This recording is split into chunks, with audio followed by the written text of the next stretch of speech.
the king of fighters, and I believe we will have a game here, and it is the Sableye versus the Talonflame in the leads. Wow, Talonflame again going to gather energy a little bit slowly with the Incinerate, but Sableye wants to strike first, going to go ahead and fire off a foul play. And if you look at the backline, we do have those counter users that we were just talking about so much. We have the Vigoroth and the Surfetch in the back, and I believe this is going to be the Brave Bird. This is a huge call. This Sableye has to make the right decision, and it does. Wow, I'm breathing a sigh of relief as the Brave Bird comes through, but the Sableye takes no damage due to the Protect Shield. Here comes the Surfetch, bringing it in rapidly, Butters. How do you feel about this play? Aggressive swap, bringing it into a Sableye, which does resist the counter, and this foul play is going to be resisted from the Surfetch, but it's still going to Protect Shield it anyway, and now it's going to have to pressure at Night Slash. How much Shadow Claw damage is it going to take? It's going to have to take it out with the Charge Move, and a swap on a Leaf Blade, and it's into a Trevenant. Swaps, and this is not very effective. Wow, and the no shield as well. Sonoroman knows the counts, he knows the pacing, and he absorbs that Leaf Blade. Not very effective damage, no problem. This is how you neutralize such a threat like Surfetched. And maybe it doesn't matter too much because the Night Slash is going to be close to taking out the Trevenant. This is going to be a Night Slash, no shielded by the Trevenant. Almost knocks it out, hangs on, but can it? It is the boost! We get a boost! A boost on the Surfetch, excuse me, as it counters down the Trevenant. Surfetch is ramped and ready to go. This next charge move is going to be so impactful. You think it's probably going to have to be Protect Shielded. Can it get to another move? It's going to be able to get to this Night Slash. It's going to throw this Night Slash onto the Sableye, and the Sableye is just going to have to sit here and soak this boosted damage. No! Protect Shields last second! Like you mentioned at the top of the call, Butters, momentum is key, and Surfetch is rolling, and it finally gets silenced by the Shadow Claws. And this Sableye does get the farm down. Sableye energy is so impactful in the meta, and it's going to be farming up, met by the Azumarill, but you can still do these big returns, so going to just maximize the Shadow Claws here. Wow, we do see maybe a potential swap, but the return is going to come through here first. Let's see if the Azumarill decides to Protect Shield, and it does. That's a good call. Early on in the matchup, Sableye is more likely to throw that return. And at this point, the Azumarill is trying to farm down, but the Vigoroth is now here. The Vigoroth is out of Protect Shields, and this Azumarill has energy. This Vigoroth is vulnerable. Azumarill with the Fairy typing going to resist these counters. The Body Slams will deal neutral damage, but it has so much stored energy, so it fires off the first play rough, and it looks like it might reach a second, but Vigoroth strikes first.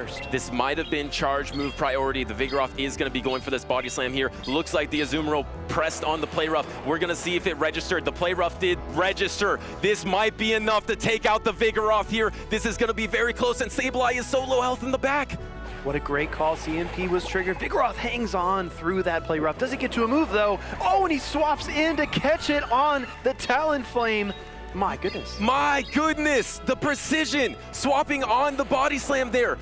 Knocking out the Talonflame, and now that's a Vigoroth versus the Azumarill. The Azumarill bubbles it down, and now the Sableye needs to get the return, and it can't quite get there, so it's going to throw a foul play, but this is resisted by the Azumarill. That catch was just so key, knowing the timing, knowing the pacing, catching that move, and look at that resisted damage, and the bubbles win out.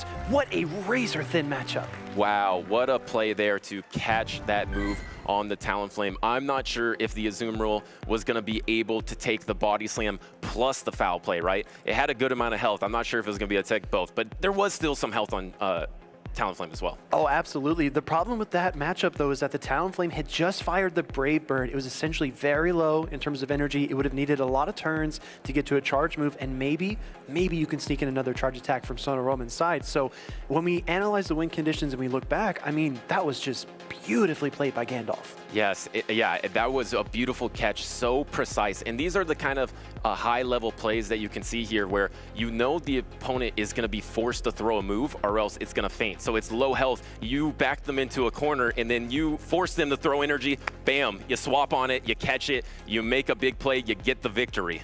I just want to point out as well, we talked about shield advantage and protecting Surfetch because it has so much utility. What we saw was that opener of Talonflame, the Brave Bird to take that first shield from Sonoroman, and then you start to bring in that Surfetch and gather some momentum. So these playstyle nuances are being picked up, they're being registered, they're being thought about for game 2. Yeah, I don't know if GandalfTheYxllw casted a spell to get that boost on the Surfetch, but that was such an aggressive swap into the Sableye there. Just really putting the Surfetch in what you would call sometimes a negative matchup versus the Sableye, and just able to take out the Trevenant and then still force a Protect Shield on the Sableye later, even with the amazing catch by Sonoroman. Now I have to ask you this, you got that boost in game 1 because of the Night Slash. And if you aren't familiar in Pokemon Go, some moves have a chance opportunity to give you a boost, which raises your attack or defense stat, depending on the charge attack. And the Night Slash gave Sirfetch'd such a huge leap in terms of offensive output that it was just so devastating. So Butters, I wanted to ask you this, if you're in a neutral matchup, Leaf Blade, Night Slash, both neutral, you got the taste of the boost in game 1. Do you fire the Night Slash every single time when you are given that opportunity? I mean, if you're GandalfTheYxllw, you might just do it. But yeah, I mean, at first we did see the Leaf Blade being thrown, right? The more energy efficient move, but it was swapped on by the Trevenant. The Trevenant swapped on it and became not very effective. And now in the back of your head, like, oh, maybe I should just throw Night Slash because it's good coverage versus the entire team no matter what. Yeah, we get to see these trainers kind of stay alive in these critical moments, making a switch into that Trevenant to catch that resisted grass-type attack. And things like that, I mean, they just extend the match and they can turn bad matchups into possible win conditions. Like we talked about at the beginning, fluidity in gameplay is so key for Pokemon Go. Yeah, and I'm so curious about what the adjustments will be here by Sonoroman. Had the Vigoroth, but kind of had it in a vulnerable position. Was kind of stuck against the Azumarill with a lot of energy and just kind of got taken out. Did not position the Vigoroth maybe as well as you could. So will you make a team composition adjustment for this match, or this game number 2, or do you try to just put Vigoroth in a better spot? Now, let's be clear. On Sonoroman's team of 6, he does have responses to the Sirfetch'd. He can strike back against it. Pokemon like Skarmory, Sableye, the Alpha Fighter, as you dubbed it, Butters, in Medicham, and the Trevenant. All of those Pokemon, if they're not down energy or down shields, can put up a worthy fight. So which one of those do you think is most likely to come here in Game 2? Right. I mean, I would have to think the Sableye is going to be there as well. And like you saw, it wasn't that bad of a matchup for the Sirfetch'd, but it's just a safe matchup. Maybe you bring that Medicham as well. The thing is, I think Medicham was better positioned against the opponent's team than Vigoroth was, right? Vigoroth didn't really have a target. There was a Talonflame, which resists counter. There was an Azumarill, which resists counter. And then there was a Sirfetch'd, which does super effective counter damage to you. So maybe if you put the Medicham in there, yes, it's still the same counter resistance, but it has better play against the Sirfetch'd, it has better play against the Azumarill, and I believe against the Talonflame as well, as we see this battle.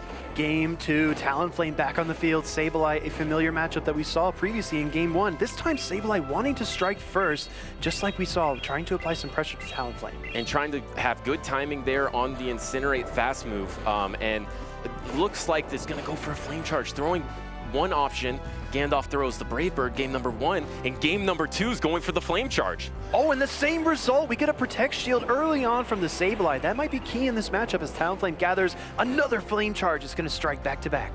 And I think the Sableye can take it, could get a little greedy here and no shielded, and it is going to be a no shield, going to try to get to that foul way. No, but it knocks it out! Sableye gets KO'd. In comes the Medicham, going to look to counter down. You're dealing resisted damage, but you get to ramp up a lot of energy and use this against those next 2 Pokemon. And you lost alignment, which you would love to have here, Trevenant versus Azumarill, but look, there's just 3 Sirfetch'd answers. All 3 Pokemon from Sonoroman are good against Sirfetch'd, so where is Sirfetch'd gonna go? In comes the Azumarill. Again, it does have a shield advantage, but Medicham is gonna throw probably a same type attack bonus Psychic. Oh no, we see a switch! Maybe trying to catch a charge move. Doesn't succeed this time. Here comes Ice Beam. Yeah, trying to swap on the Play Rough, but the Azumarill was too patient, and now is going for the super effective Ice Beam onto this Trevenant. That does a good amount of damage. This Trevenant needs to get to the Seed Bomb because the Ice Beam is gonna be close, and it's another swap! It's a swap on the Seed Bomb and the Sirfetch'd! Wow, these swaps are just magical from GandalfTheYxllw. We do see the Sirfetch'd stand there, no shield, so confident, knowing the counts, knowing the positioning.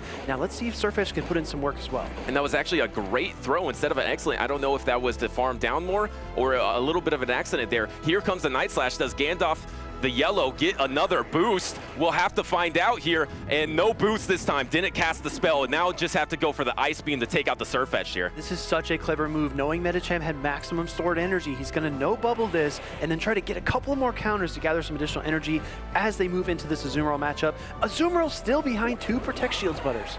Yeah, and excuse me, that was the ice punch, and yeah, there's 2 shields left. Instantly no shielding the first one, knowing that you can take a Psychic, and 2 shields is a good time to bait, but there was no bait there, and the Psychic lands. Do not get the defense drop. Psychic does have a % chance to trigger a defense drop on the Azumarill side. Doesn't get it, and now Medicham is cornered. It's got to use a shield here. Yeah, this Medicham is going to have to get so much energy. He's going to have to bait twice with Ice Punch and land a Psychic. All this Azumarill needs is one more play rough. This is a tough position for Sonoroman. Throwing the first Ice Punch here. Again, 2 Protect Shields in play, and the first one comes out here from GandalfTheYxllw. Going to maintain health on the Azumarill, but I think that charge move is pending right now. But just like game number 1, it's game number 2. Azumarill carrying GandalfTheYxllw's way to victory, and this play rough is going to knock out the Medicham. Azumarill is smiling just like we think GandalfTheYxllw is smiling behind that mask. What an incredible 2-0 series as GandalfTheYxllw is able to get the better of Sonoroman.